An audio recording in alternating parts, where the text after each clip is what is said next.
अस्सलाम वालेकुम everyone, my self जीनत अशरफ। आज का जो हमारा टॉपिक है वो है ग्राफ। केमिकल इक्विलिब्रियम की ग्राफ के बारे में हम डिस्कस करेंगे। प्रीवियस लेक्चर में हमने डिस्कस किया था केमिकल इक्विलिब्रियम को। आज हम उसकी ग्राफ को डिस्कस करेंगे, वो हमारे पास रहता था। ग्राफ में हम सबसे पहले इसकी कुछ जर्नल चीज़ें देखेंगे कि क्या क्या हमें चाहिए।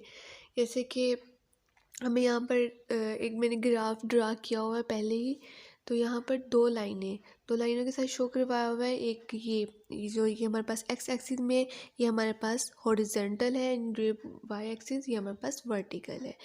एक्स हॉरिजेंटल को हम एक्स एक्सिस का नाम देते हैं। एक्स एक्सिस में हम कौन सी वैल्यूज़ लेते हैं जो हमारे पास इंडिपेंडेंट होती हैं, और दूसरी जो हमारे पास है वो है वर्टिकल, जो हमारे पास है वाई एक्सिस कौन से होते हैं, ये होते हैं डिपेंडेंट एक्सिस। यहाँ पे हमें आप लोगों को कुछ क्वांटिटीज़ नज़र आ रही होंगी जो मैंने एक्स एक्सिस पे रखी है। मीन टाइम एक्स एक्सिस पे रखा है और कंसंट्रेशन को रखा है वाई एक्सिस पे। मोल DM-3 ये हमने रखे हैं वाई एक्सिस पे। एक्स एक्सिस पे हमने टाइम क्यों रखा है और वाई एक्सिस पे हमने कंसंट्रेशन क्यों रखी है, पहले ही मैंने डिस्कस किया ऊपर। क्योंकि एक्स एक्सिस जो हमारे पास होता है वो इंडिपेंडेंट होता है। जैसे कि टाइम किसी चीज़ पर डिपेंड नहीं करता। टाइम की अपनी मर्जी होती है, वो किसी चीज़ पे डिपेंड नहीं करता। कंसंट्रेशन जो होती है वो हमारे पास डिपेंड करती है टाइम के ऊपर, इसलिए हम इसको वाई एक्सिस पे लेते हैं। कंसंट्रेशन किस चीज़ पे डिपेंड करती है, टाइम के ऊपर डिपेंड करती है। अगर एग्जांपल से शो करूँ तो वो क्या एग्जांपल होगी कि जैसे कि अगर हम टाइम ज़्यादा करेंगे तो हमारे पास जो कंसंट्रेशन का लेवल होगा वो कम हो जाएगा। अगर हम थोड़ा सा हमारे पास रिएक्शन मूव करना स्टार्ट हो जाएगा, इसलिए हम वाई एक्सिस पे डिपेंडेंट होता है, क्योंकि ये डिपेंड करता है टाइम के ऊपर। नेक्स्ट हम अपने ग्राफ को स्टार्ट करते हैं। ये हमारे पास कुछ जर्नल चीज़ें थी। अब हम अपने ग्राफ को देखते हैं कि क्या है हमारे पास।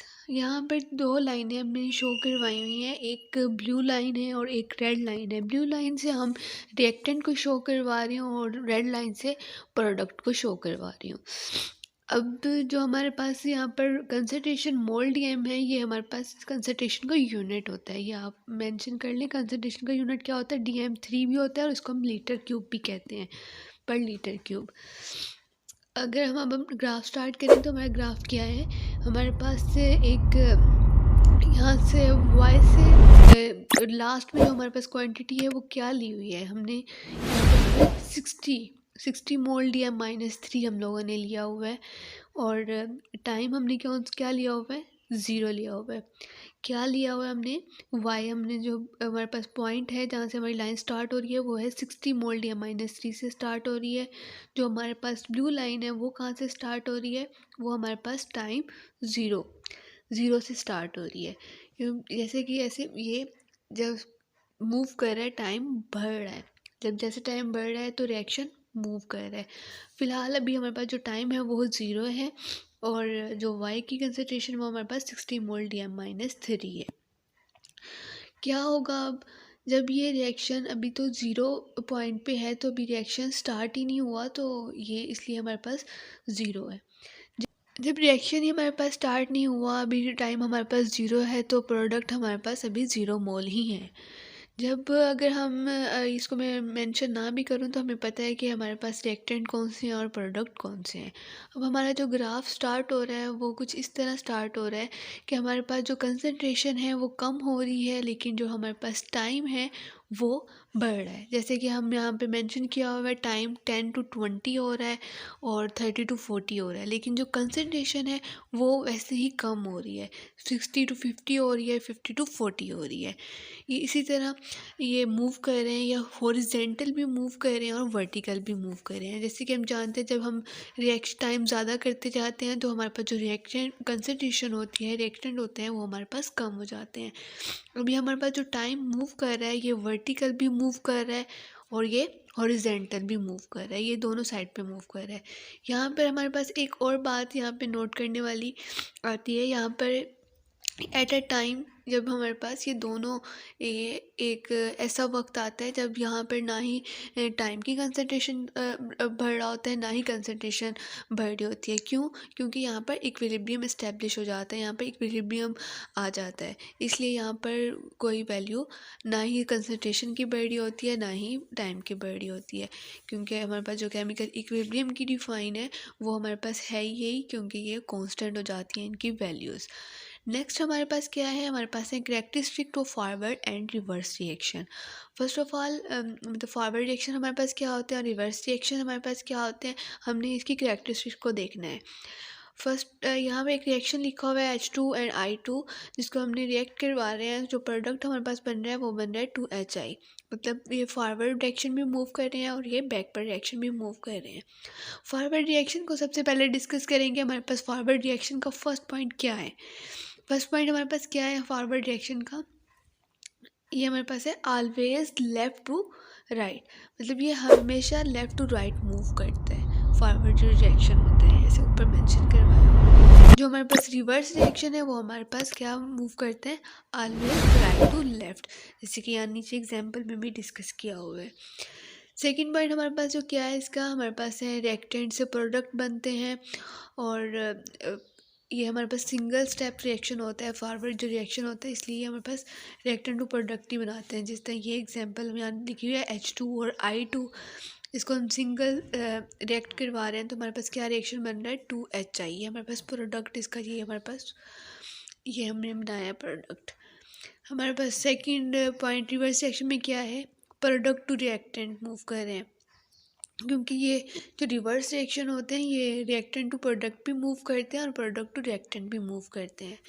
और अब ये एग्जांपल भी यहाँ पर डिस्कस करवाई है H2 and I2, इसका रिवर्स करेंगे तो 2HI।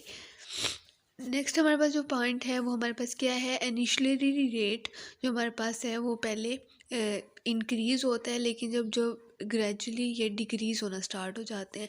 यहाँ पर डिस्कस किया हुआ है, क्योंकि ये जब हम रिएक्टेंट करवा रहे होते हैं तो हमारे पास जो इसका रेट होता है ये पहले अपवर्ड मूव कर रहा होता है, लेकिन जैसे जैसे रिएक्शन स्टार्ट होता जाता है तो ये इसकी जो क्वांटिटी होती है वो ग्रेजुअली डिक्रीज़ हो जाती है। जैसे इस ऊपर वाले एग्जांपल से आप लोग इस बात को समझ भी सकते हैं कि जो हमारे पास रेट पहले इंक्रीज़ करता है देन डिक्रीज़ करता है, फिर एक एट अ टाइम एक ऐसा वक्त आता है जब जो दोनों रिएक्शन जो फॉरवर्ड रिएक्शन और रिवर्स रिएक्शन मीन बैकवर्ड और फॉरवर्ड रिएक्शन जो भी होते हैं वो हमारे पास सेम हो जाते हैं, इक्विलिब्रियम एस्टेब्लिश हो जाता है इनमें। सेम पॉइंट इधर रिवर्स रिएक्शन में भी इन्होंने डिस्कस किया हुआ है कि जो इनिशियल रेट होते हैं पहले डिक्रीज़ होते हैं और ग्रेजुअली इंक्रीज़ कर जाते हैं। नेक्स्ट हमारे पास कैरेक्टरिस्टिक है फॉरवर्ड और रिवर्स रिएक्शन की डायनामिक इक्विलिब्रियम में। वो हमने केमिकल इक्विलिब्रियम में देखी थी, अब हम देखेंगे डायनामिक इक्विलिब्रियम में। डायनामिक इक्विलिब्रियम में फर्स्ट स्टेप हमारे पास क्या है? ये ऑलवेज एग्जिस्ट करते हैं क्लोज सिस्टम में, क्योंकि ये हमेशा क्लोज सिस्टम में एग्जिस्ट करते हैं, ओपन सिस्टम में एग्जिस्ट नहीं करते क्या डायनामिक इक्विलिब्रियम। और हमारे पास जैसे कि यहाँ पर एग्जांपल ली हुई है H2 और I2, जो हमारे पास प्रोडक्ट बन रहा है वो बन रहा है 2HI। और हमारे पास जो है इसकी कंसंट्रेशन है वो रिएक्टेंट और प्रोडक्ट की हमारे पास कांस्टेंट रहती है। जो हमारे पास approach from other side of reaction, और फोर्थ वन क्या है? ये कैन नॉट बी डिस्टर्ब, ये हमारे पास रिएक्शन को डिस्टर्ब नहीं करते। कंसंट्रेशन ऑफ प्रोडक्ट कांस्टेंट कैसे रहती है ये देखेंगे दोबारा, क्योंकि इसमें जो हमारे पास रिएक्टेंट और प्रोडक्ट हैं वो हमारे पास कांस्टेंट होते हैं, इसलिए जो हमारे पास रिएक्शन की कंसंट्रेशन होती है वो कांस्टेंट रहती है। और ये थर्ड पॉइंट हमने डिस्कस कर लिया एंड फोर्थ वन भी डिस्कस कर लिया है कि डिस्टर्ब नहीं करते। नेक्स्ट हमारे पास क्या है? हमने एक टेस्ट है जो हमने अपनी सेल्फ को चेक करने के लिए करना है।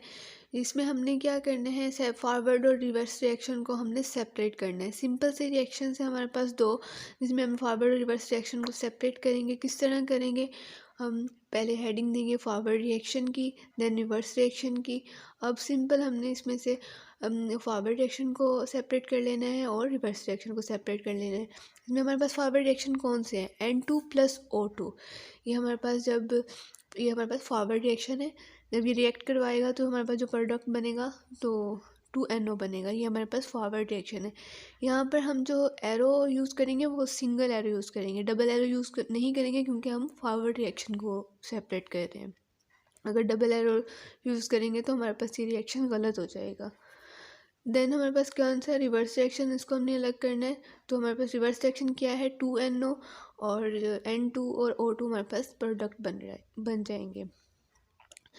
नेक्स्ट हमारे पास क्या है, 2SO2 and O2 and 2SO3। ये सेम प्रोसेस वैसे ही फॉरवर्ड रिएक्शन की हेडिंग देंगे, देन रिवर्स रिएक्शन की हेडिंग देंगे। फॉरवर्ड में हम फॉरवर्ड को अलग कर लेंगे और रिवर्स में रिवर्स को सेपरेट कर लेंगे, सेम वैसे ही जो हमने NO2 एग्जाम्पल के साथ किया था। रिवर्स रिएक्शन में लिखेंगे 2SO3 और जब हमारे पास प्रोडक्ट बनेगा वो बनेगा 2SO2 एंड प्लस O2। हमारे पास ये रिएक्शन कंप्लीट हो जाएगा। It's all about graph about chemical equilibrium. Thank you so much for watching.